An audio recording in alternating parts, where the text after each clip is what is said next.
Hi, welcome to a brand new episode of the podcast, A Champion's Mind. Today we have a very exciting guest. He's a 5 times national boxing champ, also running an insane facility in Melbourne called The Crew. We have Jason Mallia.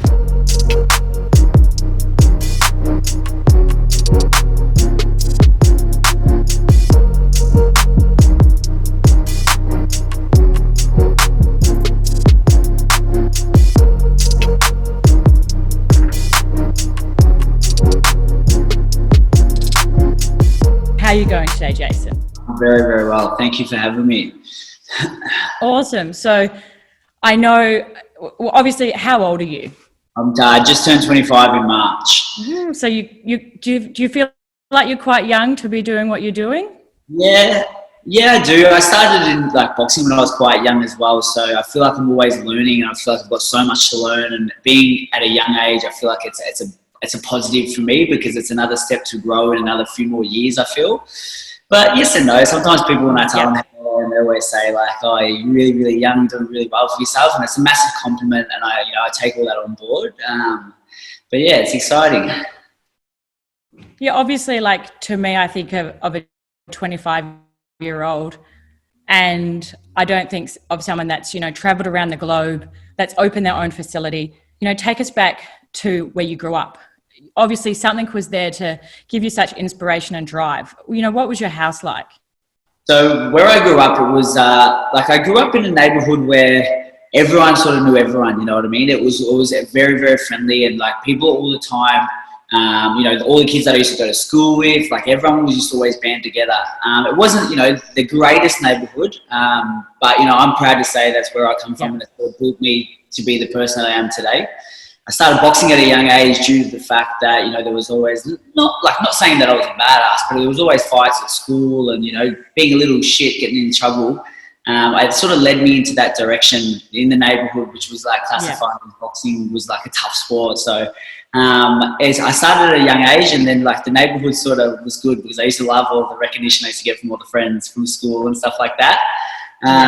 But yeah, here we are now, nearly 12 years down the track, still got doing the same thing, and nothing's really changed for me now. I guess obviously my attitude and mentality has, but I've grown up a hell of a lot. But going back to when I was younger, that's sort of the massive driving factor from the neighborhood that I grew up in to sort of where I am now. And were your parents pro boxing, you fighting, or I know for me, my parents hate the idea of me fighting. My dad can't watch me. So tell me about your parents. My dad was a boxer back in the day, but he actually never got to pursue his dream due to the fact that he had kids at such a young age. So back in the in the 80s and stuff like that, his mentality was work hard, make a future for my family. So I guess the sport and the fun side of things sort of got pushed to the side. But he's always had very big aspirations, and I've always been lucky enough to have a dad like him that's very driven and motivated, and almost he's living his dream through me, but in an awesome, positive way. You know what I mean? Him seeing me do what I do is just a massive he loves it. I can't really explain how much he loves my boxing. He's my biggest fan. He's my biggest motivator, my biggest supporter. So for me to get and do what I love, what he couldn't do as a young kid, I think it's something that he holds very close to him and cherishes. Yeah. And how old were you when you had your first fight? I was 13 years old when I had my first fight. So mum was a bit of a wreck. She was like, what is he doing at this age? She wanted me to sort of play footy and stuff like that. But I don't know. I played a few seasons of footy, but I'm very much a team player, but I'm not. In boxing, we still have a team, and combat sports still a team, but I like being the person that everything's up to me. On a football field, the way that I used to think was there's 17 other people that, if they don't perform on the day, we all lose. But in boxing and combat sports, if I don't perform on the day, I lose. That's up to me. That's my responsibility. Yeah. Obviously, I see a lot of young boys, and, they're addicted to computer games and stuff like that, or just wasting their time on social media. In your gym, when you're probably, a few fights under your belt, was there a point where your coaches was let's sit down, let's make a plan? So I won my first Australian title when I was 13. 14, I won my first Australian title. So I was quite young. And then like my dad, obviously having the background, he had said to me, you know, like you're so young, but you've got an opportunity to make something of yourself.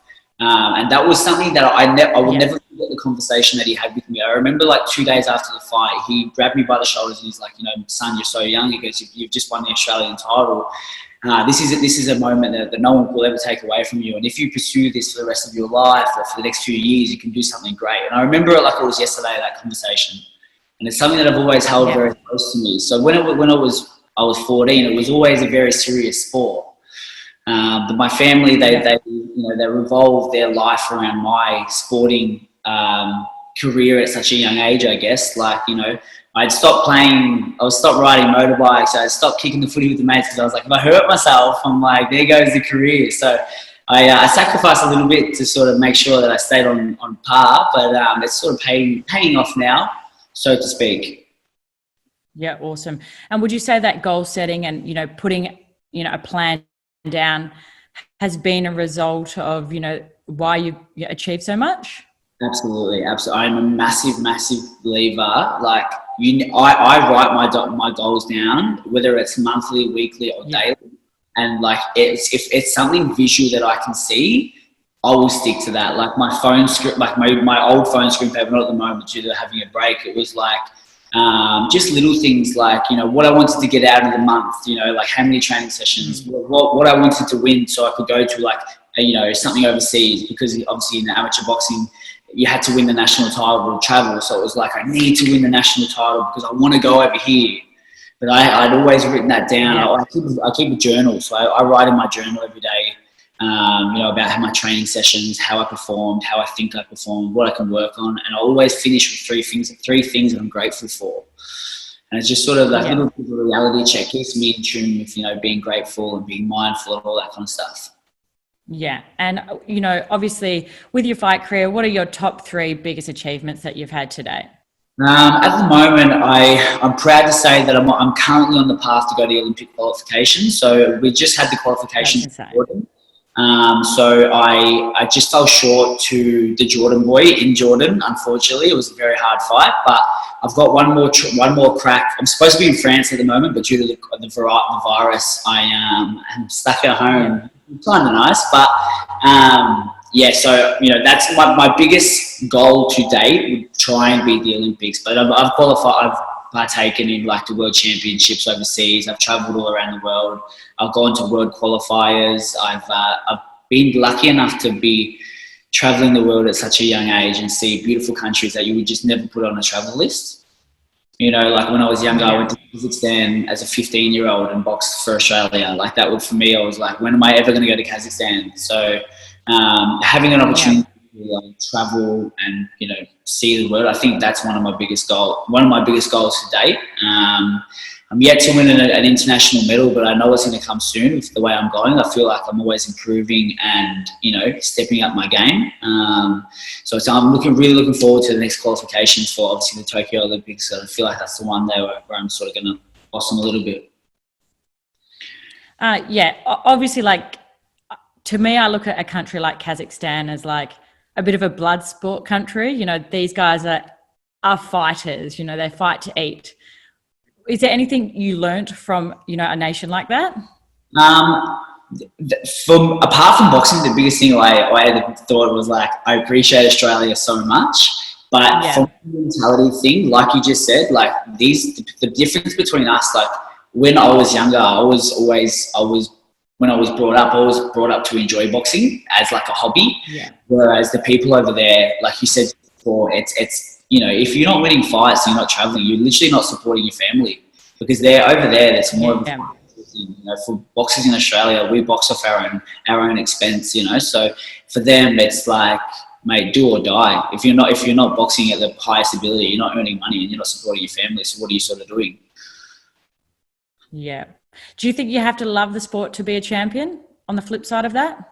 Yeah, I think if you want to take the sport to new heights, and, you know, I think if you really, really want to be great, there has to be like the fire deep inside you, you know, like there has to be that burning flame that wants a little bit more than just winning, you know what I mean? Like to be a role model, to be great, to remember to be something that's like, you know, leaving a legacy almost. There's you really have to be in love with the sport. And being as in combat sports, sometimes it's a sport that doesn't love you back.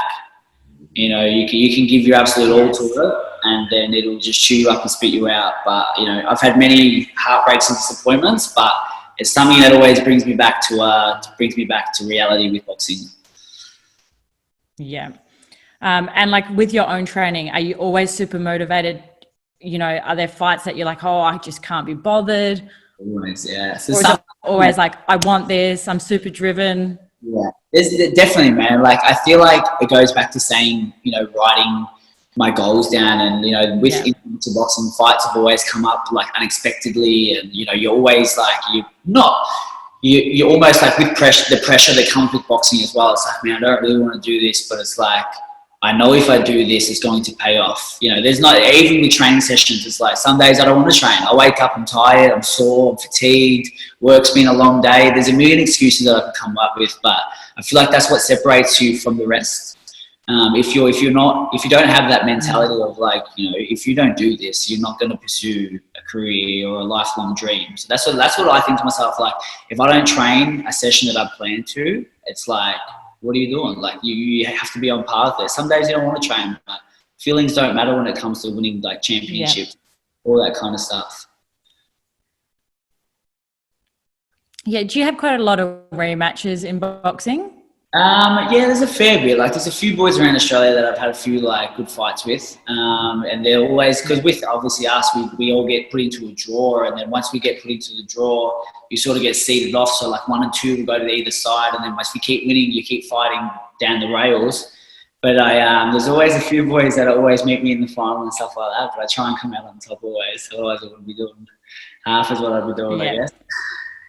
Yeah, awesome. So there obviously came to a point where the idea of having your own facility became a goal. So outside of boxing, how did that even happen? I've heard that you worked really hard when you were young, you know, and became a PT, but, you know, take us through a little bit of that transition to even having that idea. So obviously when I was 13, I had started boxing, but I'd always had a passion for sport and a passion for winning, I guess. Like, the passion was always like, I was always outside as a kid. I was always exercising. So I started personal training when I was 16 years old. I used to do it. So I used to go before school, and then I used to go, my mum used to drive me to school because I'd never licensed, obviously. And then I'd go to school all day. I'd go to training, and then I'd go back to the gym and do more sessions. And mate, it wasn't a job for me. I loved it so much. It was like the most incredible career to be able to help people. I'm sure, as you know, like, you know, seeing someone sweat and feel better, like, that's just one of the most important things to me. So we started this PT when I was 16, and I started working with actually my best mate and Damon Falzon, and we started together. And then I went overseas. We was at the same gym for a few years. I used to work for a friend, and then he left, my best mate. I went overseas for 4 months to pursue boxing in London, and then I got home, and I was 22. So I'd been doing PT up until I left, and then I got home, and I was just sort of said to myself, like, I don't really want to work a commercial gym. I can't do what I want to do. The sessions that they're not allowing me to have up to as many people as I want. And me and my best mate, we had always spoken about a gym, and we'd always had a vision about like what we wanted to do and what we wanted to create. So we literally sat down. I got home from London. It was like 2018. I got home from London. We literally sat down. I think it was like the third week I was home, and we had a pad and a pen. We wrote down like what we wanted to do, like write our goals down, and then within like maybe 12 months, the planning had happened. Actually, it's 12 months today that I got the keys to my warehouse. So I got from London, and I had blew a lot of money over there due to the fact that like I was over there for 4 months, and I wasn't working over there. I was just training, so it was quite expensive to live. And then I got home, and I worked in a commercial gym for a long time, for 11 months, and I literally busted my ass. I was literally doing long days all day, like 6-7 days a week sometimes, and then I had enough money saved to be in a financially good position to, you know, pursue my dream. And here I am, like nearly 12 months from today, we got the keys. I looked at my Facebook memories before, and I was so happy. I was like, this is unbelievable. Yeah. And, you know, like, I think of you, and I think, you're going to open a traditional fight gym, growing up in that type of environment. But Crew it looks like such a special place. What was your inspiration behind it, and what were the members you really wanted to work with? So, being in the industry since 16, I had always had a passion for lifting weights and being a strength coach. There was one aspect. So when I was younger, my boxing was always hard and fast. My running was always hard and fast. Yeah. I liked to have the longer rest periods for my strength work. So I used to love lifting weights. I was lifting weights like 2-3 times a week as a kid, and then I obviously done a few more courses, got a bit more knowledge on it. So I had the opportunity of proper strength work, and then a proper fundamental boxing technique, and then my best mate saying he's a strength coach as well. So when we sort of mix what we both have together, it's a bit of a hype. So what Crew is about, we run like 4 types of sessions here. So we run like your traditional boxing class, which is, far from box fit. It's more like when people come, I want them to learn the proper fundamentals, and people love that. Obviously, as you know about combat sports. And then we had the strength and conditioning, which was like something that we were both so passionate about, and we mixed it in with our boxing. And then we've got like our traditional sweat classes, which are like just hard, fast conditioning. And we literally come up with these 4 classes, and now they're just like a hybrid of what the gym is about and what me and Damon are about. And all classes, like, they've just been a massive hit. Like, everyone's really, really enjoyed them. They've enjoyed the community that we bring them to. And I work around like people like myself. Like, we have a lot of people that are like your general population, sort of people that are coming through the door. But once they come in and feel like the vibe that we create at the gym, it's like they just train here because it's a massive community now. Like, we become almost a big family. We do a lot of social events with all our clients. Yeah. Like, every few months we take everyone out for like maybe it might be drinks or food, and it's been really, really great so far. Yeah. Obviously, like, culture is so important in teams, gyms, businesses and things. What is the culture that you're trying to achieve at the gym?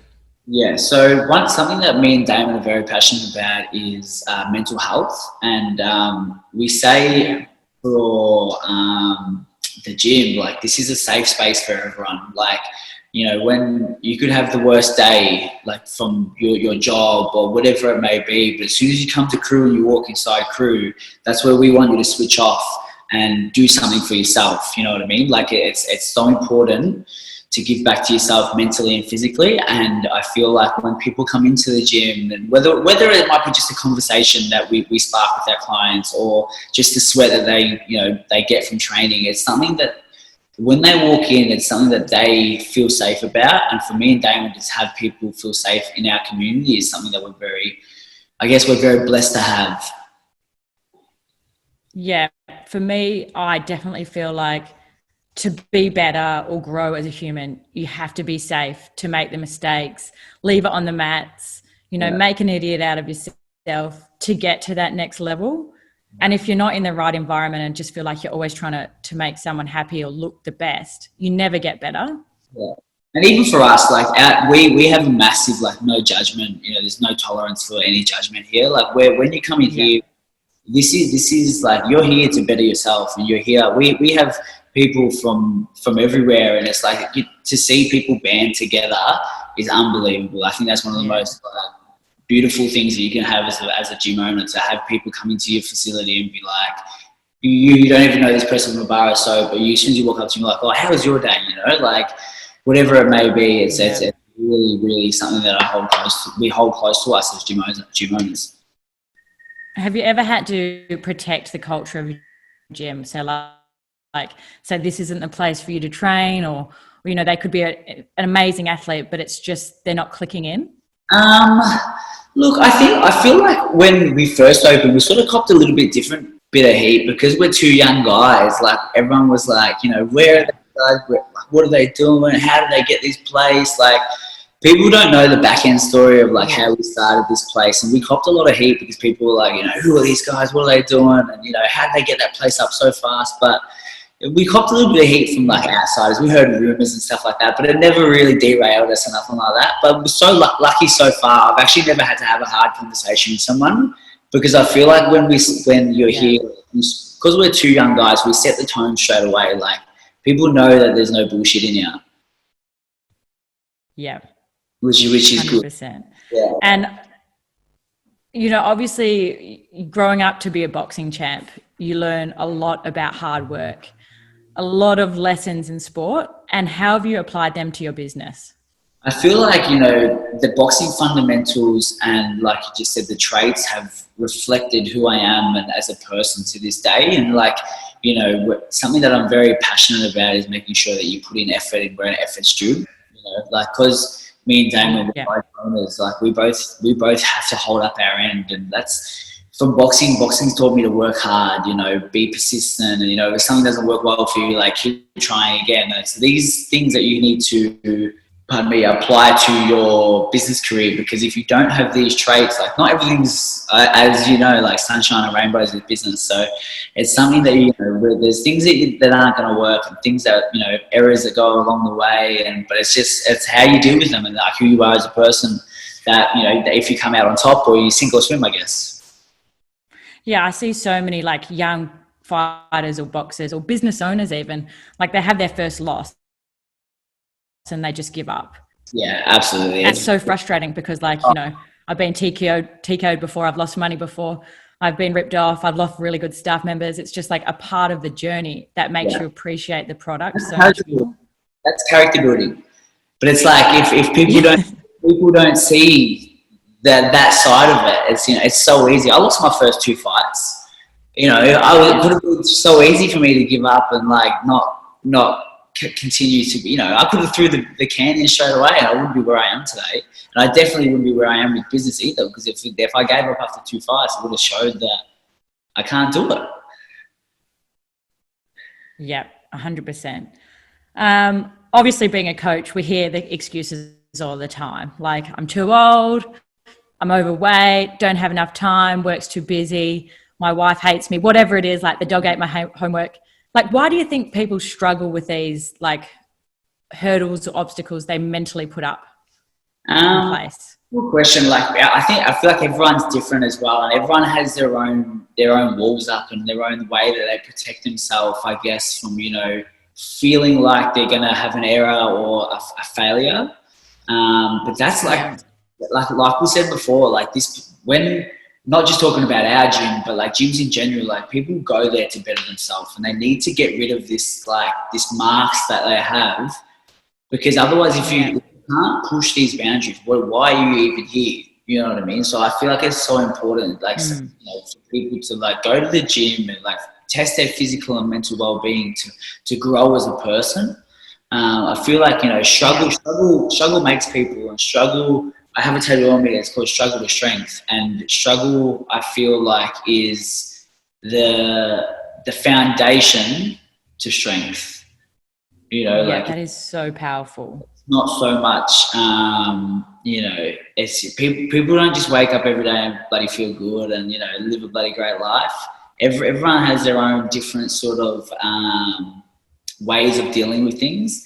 But I think if you can take like positives out of the negative and turn them into something that's, powerful for yourself, that's a game changer. Yeah. And I suppose on a personal level, like as a fighter or an athlete, has there ever been like a little wall you've put in place with your own ability that you've had to work through and use that, from a negative to a positive?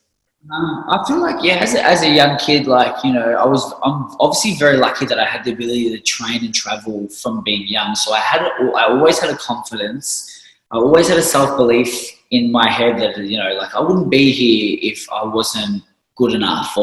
There's times where like, as a fighter, like there's times where times get tough and you do doubt yourself a little bit, or you do tell yourself that you can't do it. But then it's like, for me, what I feel like that I'm quite strong at is my mental side, where I'm like, no, you know what? I actually belong here.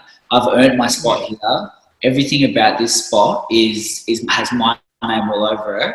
Otherwise, they could have got number 2, from Australia or something like that. But it's like, nah, man, like this is what I've busted my ass for every single day for the last 12 years. And that's, for me, if I believe in myself, like to do any sort of task at hand, I think I'll be off in a positive manner. Yeah, Yeah, I remember, like I'm quite a stocky short girl, and I'm always fighting girls that have got like, two heads on me, thinking, how am I even going to like land a punch or a kick? I only landed my first jab in fight number 5. And I remember landing the jab thinking, are you fucking joking me? Like I've landed a jab. But I literally had to overcome, that wall of I'm the short girl, and just work and work and work until it became an actual advantage. And Yeah, now I struggle to spar girls that are shorter than me. But yeah. yeah, it really ruined a lot of Well, my headspace I'm at, only 5'7". Like for me, like fighting in the 69 kilo division, I feel like the people are always a lot taller than me. So it's, I guess, same as you. It's how do you turn and a negative thing that you think might be not going well for you into a positive. Like now I feel like my strength yeah. training, my speed, my accuracy. I feel like I can out punch a long person. I can push a short person around. Like I feel like yeah, these are all negatives. Like when you think I'm the same. Like sometimes I see someone, I'm like, man, this guy's so big. Like this guy's not in my division. And then we'll both walk out the ring and he's on the other side. I'm like, what the fuck am I doing? But then it's like once you that first battle, like that's it, you're on. Yeah, I always say at the weigh-in, like, oh, I'll see how tall she is at the weigh-in. And then I swear they have some water and grow overnight. And I'm like, obviously, like being a gym owner myself and competing at the same time, it's an absolute hectic life. Like you just have to make every minute count and be really prepared. How do you make sure that you do it all, but you're at an extremely high level of sport and you have a business? Like, what are your techniques to get it all in? Look, it's not easy. Like there has been times where I'm like, I feel like there's times that I need to dedicate more than one other. Like I'm trying to juggle the both. But the biggest thing for me is I need to plan ahead and I need communication with Damon. So like if my communication is poor and I'm overseas fighting and I've got this poor communication, it's not going to work. Like the boat's not going to float. Yeah. Something that I do, like before I go away, I make sure I plan weeks in advance.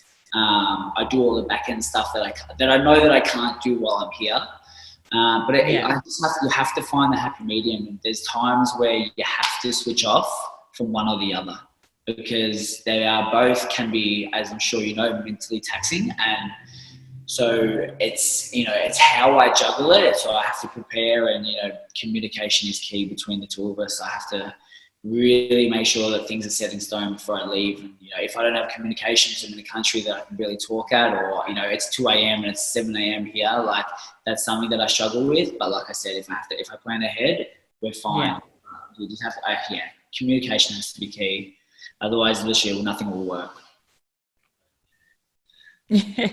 And obviously, like, I'm really big on opportunity cost. So when I'm fighting, my husband's the first person to miss out.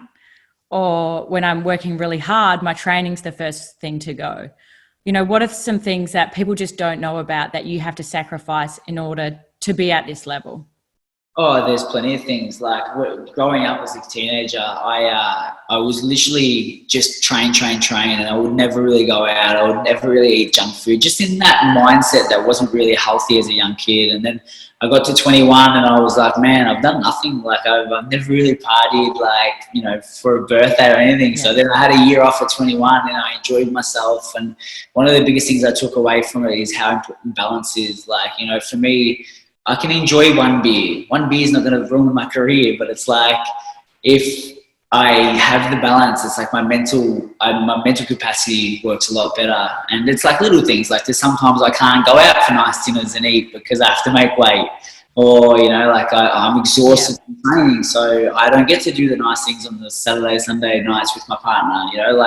But I'm very, very lucky that I'm supported by a beautiful community, like my girlfriend, my best mate. Like they completely understand my situation that I'm in, and they are these guys are my biggest motivators and supporters. But yeah, there's a lot to sacrifice, but there's a lot that I cherish and everyone's sort of happy around me with, which is also great. So obviously that's a lot of sacrifice, and it sounds like all doom and gloom, but it's all for a reason. We do it because of, getting our goal, doing your why. Like when you win a fight that you've been working towards, how do you feel? Explain those emotions to us. Yeah, like you said about the sacrifice, but the thing about, someone actually said to me the other day, like, as fighters, you get the sacrifice, but I guess it's a choice as well. This is our choice to do this, and it's our choice to, not go to them things, to be better in other places. And I feel like, the feeling of obviously choosing not to do stuff and sacrificing and then winning something on the other end is priceless. Like, as I'm sure you know, like, there's no better feeling and getting your hand raised, or wearing the green and gold tracksuit. Like, for me, that's like, to represent your country on the world stage is one of the most beautiful things I think someone can do. And if people have the opportunity to do it, it's my biggest recommendation. Like, do it. Like, it's something that you'll never forget, to fight for your country. So there is, like, there's positives, negatives, but the positives are just, they outweigh, like, winning here than, like, not going out for this weekend is, like, non-existent, man. It doesn't matter. This is what matters, the winning, Easy choice. Yeah, absolutely. Yeah, I think it's like, you go and have, like, one party and you're like, why did I even want to do that? Yeah, absolutely. All right, so to wrap it up, we have our 60-second challenge, and it's just to find out the human side of such an amazing person like yourself. So if you don't want to answer it, you can say pass, but do your best to answer it. Here we go. So who is your celebrity crush? Anthony Jolie. yeah, I agree with that. Worst first date? Ooh, pass. I can't remember that one. HJ's or McDonald's? What was that, sorry? HJ's or McDonald's? What would you tell your younger self? Stay committed, have balance, and enjoy life along the way. If you could be any animal, what would it be? Gorilla. Or lion. Gorilla. How would your mates describe you? Optimistic, fun, and passionate. What is your dirty drunk meal of choice? Yeah, definitely. Or McDonald's or KFC, one of them ones. One or the other. Most embarrassing gym story? Clipping the bar with a barbell on my back and falling over in front of everyone for a demonstration. If you could have any boxing matchup in the world, doesn't matter weights, generations, times, who would it be? Who would you love to see fight?